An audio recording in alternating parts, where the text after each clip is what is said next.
Silence is often misunderstood. Many people associate it with emptiness, absence, or weakness, as if saying nothing means you have nothing to say. But in truth, silence is one of the most powerful mental tools we possess. It's not the absence of thought, it's the refining of it. And it's not retreat, it's recalibration. In silence, the mind begins to organize itself. The noise of external distractions fades, and what remains is a deeper awareness, a kind of inner alignment that can't be accessed when we're constantly reacting to the world around us. Most people live in perpetual noise, both externally and internally. Notifications, conversations, endless comparisons, the pressure to express opinions about everything. The brain, when overstimulated, loses precision. It becomes reactive rather than intentional. This is where silence comes in, not as isolation, but as an intentional reset.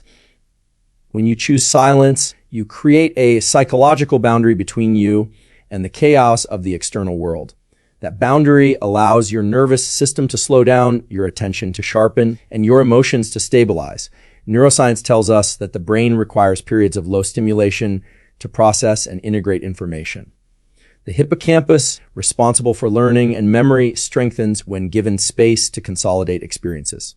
Silence, in this context, is not passive. It's restorative. It gives the mind room to process complexity, to draw connections, to extract meaning. That's why the greatest thinkers, artists, and scientists often worked in solitude. They understood that creativity and clarity are born not from constant engagement, but from intentional withdrawal.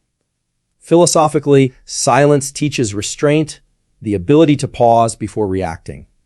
When you remain silent, you're not suppressing your emotions, you're observing them. You're studying their patterns, their triggers, their origins. You start to see that most reactions are automatic, impulsive, and rarely aligned with your long-term goals. But when you create space through silence, you gain control over the internal dialogue that drives your behavior. You move from reaction to response, from noise to understanding. This doesn't mean you cut off from the world or disengage from people. Silence doesn't isolate you.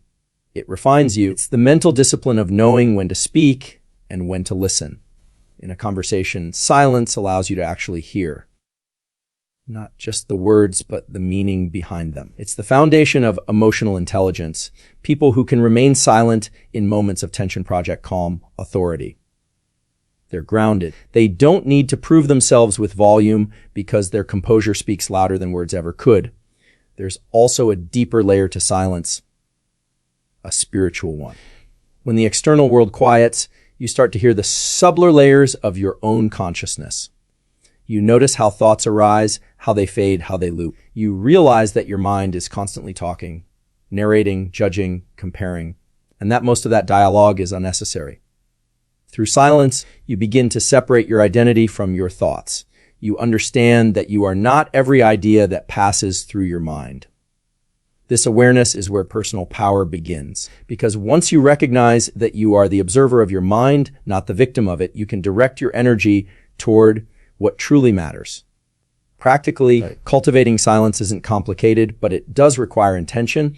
It could mean spending 10 minutes each morning without your phone, simply sitting with your thoughts. It could mean driving without music, walking without headphones, or closing your eyes before a meeting to center yourself. These small acts of silence train the brain to operate from stability rather than reactivity. Over time, this becomes a baseline, a mental habit that allows you to move through life with clarity, and composure. The most successful, disciplined minds understand this principle deeply. They don't allow their focus to be hijacked by noise. They know that silence is the foundation of discipline because it creates the mental space where choices are made consciously, not emotionally. A disciplined mind begins with a quiet one. When you master silence, you master attention. When you master attention, you master direction, and direction, not intensity, determines where your life ultimately goes. In the modern world, silence has become rare, even uncomfortable. But that discomfort is the sign that you need it, because when you can sit quietly with no distractions, no validation, and no noise, and still feel complete, that's when you begin to understand your own strength. Silence isn't just peace, it's power. It's the invisible structure that supports everything else. Discipline, focus, growth. So when life feels loud, when everything seems urgent, step back. Turn off the noise. Listen not to the world, but to the space beneath it. That's where you'll find your answers. Discipline is the great separator.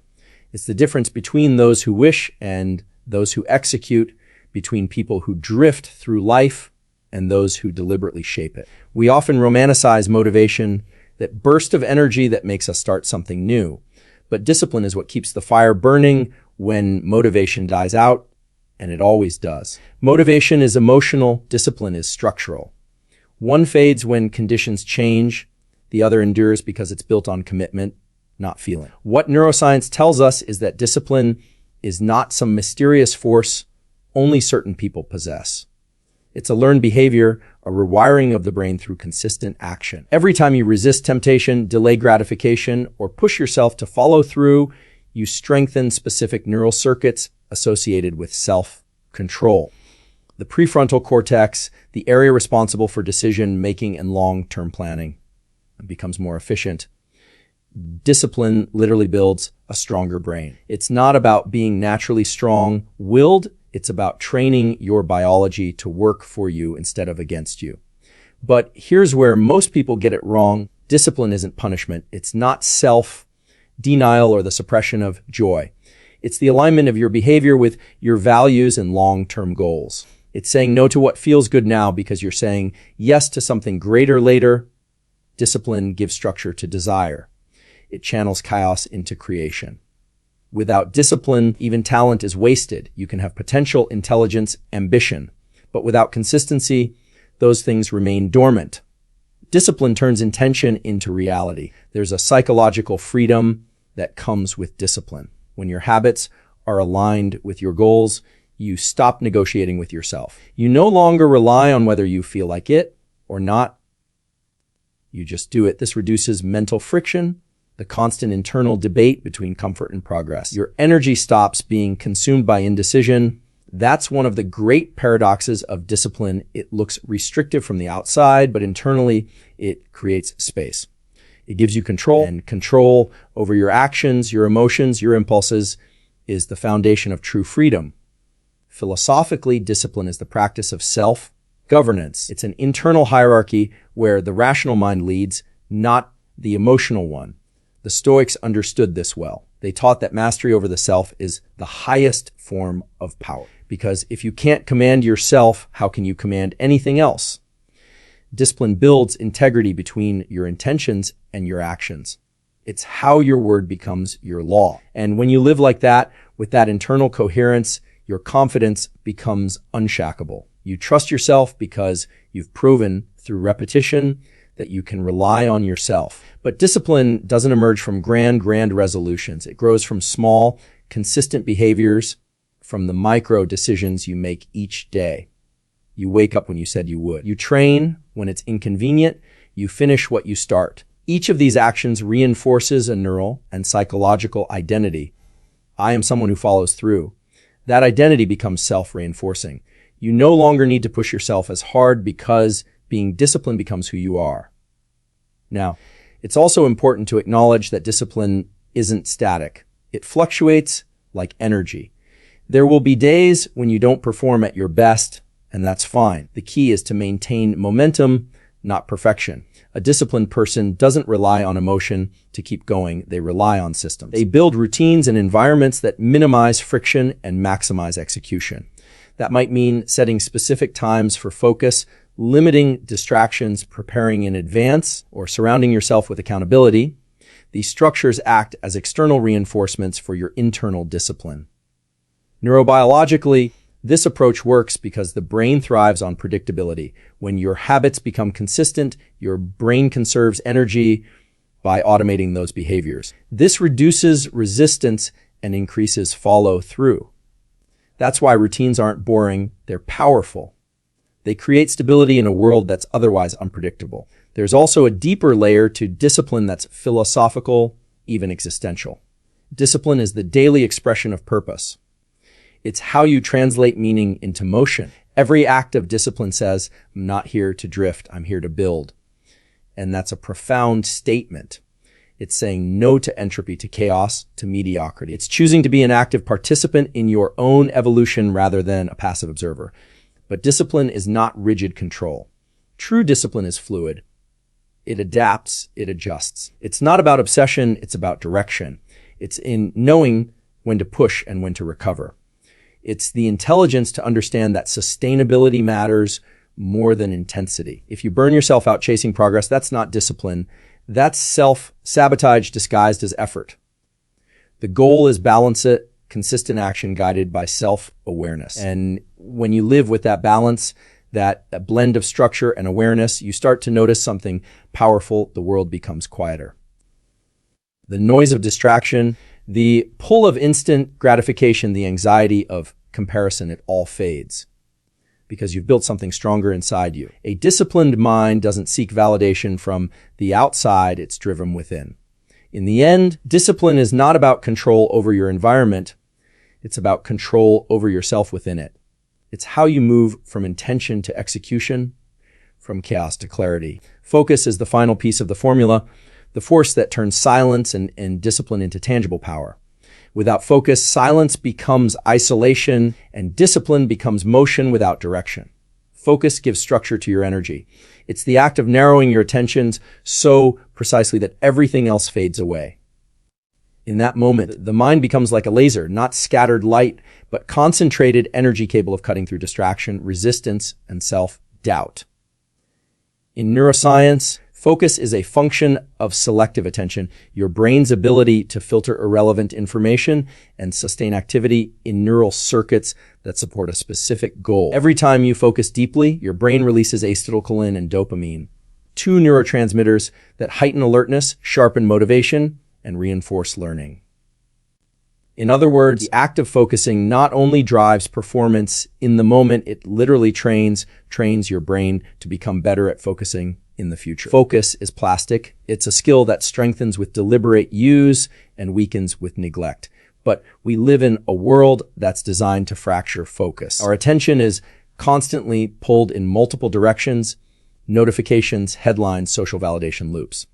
Every distraction, no matter how small, carries a cognitive cost. Research shows that after a single interruption, it can take the brain over 20 minutes to regain full focus. 20 minutes lost to something that took 10 seconds to glance at.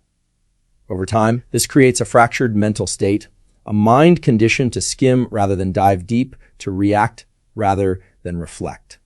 That's why training focus isn't optional, it's essential. You can't build a powerful mind in an environment of constant noise. You have to deliberately construct the conditions that support deep work. Time blocks without distractions, single tasking instead of multitasking, solitude that allows ideas to evolve. When you protect your focus, you protect your potential, because attention is the currency of progress. Wherever it flows, growth follows. Psychologically, focus is also an act of choosing, and every choice comes with sacrifice. When you focus on one thing, you are inherently letting go of everything else. That's what makes it difficult. Focus isn't just about what you give your attention to, it's about what you're willing to ignore. It requires courage, the courage to say, this matters, and that doesn't. It's about aligning your attention with your intention. Without that alignment, even disciplined effort becomes diluted. There's a philosophical depth to this as well. In a way, focus is a reflection of identity. You focus on what you value, and over time, what you focus on becomes part of who you are. If your attention is scattered across things that don't serve your growth, gossip, comparison, meaningless validation, and your mind becomes a mirror of that fragmentation. But if you direct your focus toward learning, creating, evolving, your inner world begins to mirror that order and depth. What you repeatedly attend to, you eventually become. Focus also connects deeply with emotion. Most people think focus is purely cognitive, a matter of concentration. But emotion fuels attention.